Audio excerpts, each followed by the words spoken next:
সকাল থেকে ভোটের প্রচারে ব্যস্ত রাজধানীর বিভিন্ন আসনের প্রার্থীরা। এলাকার উন্নয়নে দিচ্ছেন নানা প্রতিশ্রুতি। ঢাকা ১৬ আসনে বিএনপি প্রার্থী আমিনুল হক মিরপুর ১১-র বিভিন্ন স্থানে গণসংযোগ ও পথসভা করেন। ঢাকা ২ আসনে জামায়াত প্রার্থী আব্দুল হক জনসংযোগ করেন কেরানীগঞ্জে। তিনিও নিজ নির্বাচনী আসনের অলি-গলি ঘুরে সাধারণ ভোটারদের সাথে কুশল বিনিময় করেন। স্থানীয়দের নানা সমস্যা সমাধানে দেন প্রতিশ্রুতি।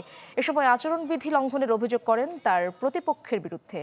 একই আসনের কলান্তিয়া বাজারে হ্যাঁ ভোটের পক্ষে প্রচার চালান বিএনপি প্রার্থী আমানুল্লাহ আমান। দর্শক, নবাবগঞ্জের নির্বাচনী প্রচারণার খবর জানবো।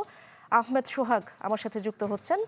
সোহাগ, জানাবেন নবাবগঞ্জে হেভিওয়েট প্রার্থীদের এবার একটু বলা যায় যে বেশি একটা নেই তার হেভিওয়েট প্রার্থী। এর আগে নির্বাচনগুলোতে যেভাবে আমরা লক্ষ্য করেছি, এখানকার মানুষের মধ্যে তারা আসলে কোন প্রার্থীকে বাছাই করবেন, কি বলছেন তারা?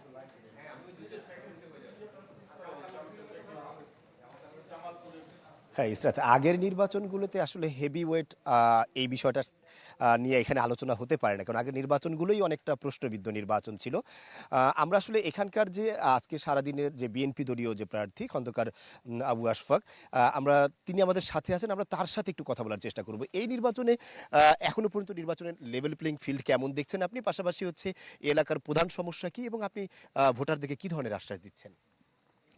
দেখেন, এখানে লেভেল প্লেইং ফিল্ড তো একেবারেই স্বচ্ছ, কারণ এখানকার জনগণ তো দীর্ঘ 3টা টার্ম ভোট দিতে পারেনি। তারা ভোট দেওয়ার জন্য অধীর আগ্রহে বসে আছে। আমরা কখনোই কাউকে বলিনি যে ধানের শীষে মার্কায় ভোট দাও। আমরা তাদেরকে বলেছি আপনাদের পছন্দের প্রার্থীকে আপনারা ভোট দেন, কিন্তু আপনারা ভোটটা দেন। আমরা এইভাবে আহ্বান জানাচ্ছি। আর এই এলাকার উন্নয়ন বলতে যে সমস্যাটা, মেইন সমস্যা এলাকায় ঢাকার এত কাছে থাকার পর কিন্তু গ্যাস আসে নাই। গ্যাস যদি আসতো, এখানে মিল কারখানা গড়ে উঠতো, মিল কারখানা যদি গড়ে উঠতো তাহলে আমাদের সন্তানেরা এখানে থেকেই এখানে কর্মসংস্থানের ব্যবস্থা হতো, মা বোনদেরও কর্মসংস্থানের ব্যবস্থা হতো। গ্যাস নাই বলে এই সমস্যা। ইনশাল্লাহ আমরা বিএনপি ক্ষমতা আসলে আমরা এখানে গ্যাস আনার ব্যবস্থা করব। পাশে যে ইসামতি নদীটি আছে সেটি এখন শুকিয়ে গেছে। বর্ষাকালে কচুরিপানা দুর্গন্ধ বের হয়। সেই নদীটি খনন করে বেড়িবাঁধে সুইচ গেট দিয়ে পদ্মার সাথে সংযোগের ব্যবস্থা করা হবে। একটু বৃষ্টি নামলে প্রতিটি বাড়ির সামনে জলাবদ্ধতা হয়। খালগুলি দখল হয়ে গেছে, খালগুলো পুনরুদ্ধার করে খাল খনন করে পানিগুলো ড্রেন লাইনের মাধ্যমে নদীতে নামাইতে হবে, যাতে করে নদীর নয়। পেরেছি আশফাক ভাই। ইলেকট্রা রেফ্রিজারেটর, খাবার তাজা তো জীবন তাজা। ইলেকট্রা, ফ্রিজের রাজা। আপনারা যেমনটা শুনছিলেন যে এই এলাকার বিএনপির মনোনীত যে প্রতিদ্বন্দ্বী বা প্রার্থী রয়েছেন খন্দকার আবু আশফাক, তিনি আসলে এলাকার যে সমস্যাগুলো আছে স্থানীয়দের, সেই সমস্যাগুলো সমাধানের প্রতিশ্রুতি দিচ্ছেন, ভোটারদেরকে কাছে টানার চেষ্টা করছেন। ইসরাত, অনেক ধন্যবাদ আপনাকে। আমরা দেখছিলাম নবাবগঞ্জের প্রার্থীর প্রচারণায় বেশ কয়েকটি সংকট সমাধানের আশ্বাস দিচ্ছিলেন প্রার্থীরা। হিরণ, আপনি যুক্ত আছেন আমার সাথে ধোলাইখাল থেকে। সেখানকার তো বেশ কয়েকটি সংকট আমরা জানি, সেই সংকটগুলো সমাধানের প্রার্থীদের পক্ষ থেকে কি কি আশ্বাস দেওয়া হচ্ছে?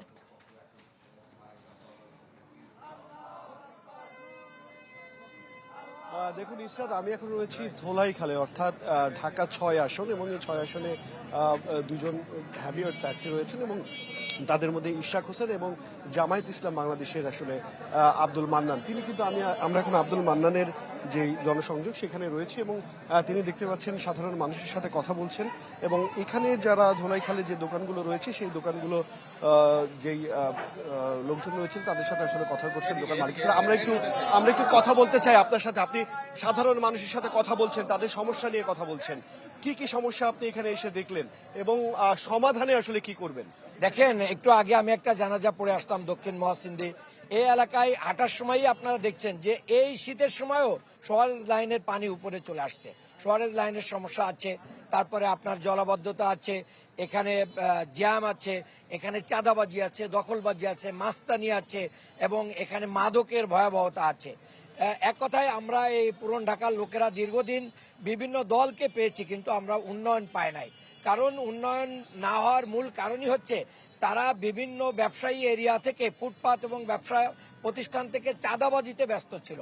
দলীয় ছত্রছায়ায়, প্রশাসনিক ছত্রছায়ায়, যার কারণে জনগণ উন্নয়ন বঞ্চিত হয়েছে। আমরা বলছি, আমরা যদি আসি গ্যাস সংকটের সমাধান আমরা করব ইনশাআল্লাহ। সরেজ লাইনের আধুনিকীকরণ করা হবে ইনশাআল্লাহ। আমরা যানজট নিরসন করব, বুড়িগঙ্গাকে দখল এবং দূষণমুক্ত করব।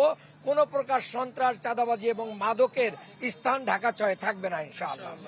ধন্যবাদ আপনাকে। একটা বিষয় ছোট করে একটু যদি বলেন, সামনে নির্বাচনকে নিয়ে কোনো ধরনের কোনো সহিংসতার আভাস আছে কিনা, আপনি কোনো ই করছেন কিনা, ছোট করে একটু যদি বলেন। দেখেন, আমার এখানে আবাস আছে 38 নম্বর ওয়ার্ডে আমার একটা ক্যাম্প ভেঙে দিয়েছে দুর্বৃত্তরা। এরপরে হচ্ছে এই আমার সকল নির্বাচনী কার্যালয়গুলো, সরকারি অফিসগুলো ইঞ্জিনিয়ার ইশরাক সাহেবদের বিল্ডিং এর ভাড়াটিয়া। তো এই অবস্থায় রেখে নিরপেক্ষ সুষ্ঠু নির্বাচন হওয়া সম্ভব না। ধন্যবাদ আপনাকে। যেমনটি তিনি বলছিলেন, সাধারণ মানুষের সাথে তিনি কথা বলেছেন এবং সাধারণ মানুষ তাদের সমস্যার কথাগুলো তুলে ধরেছেন এবং তিনি নির্বাচনী আশঙ্কার কথাও জানালেন। ইসরাত। আপনাকে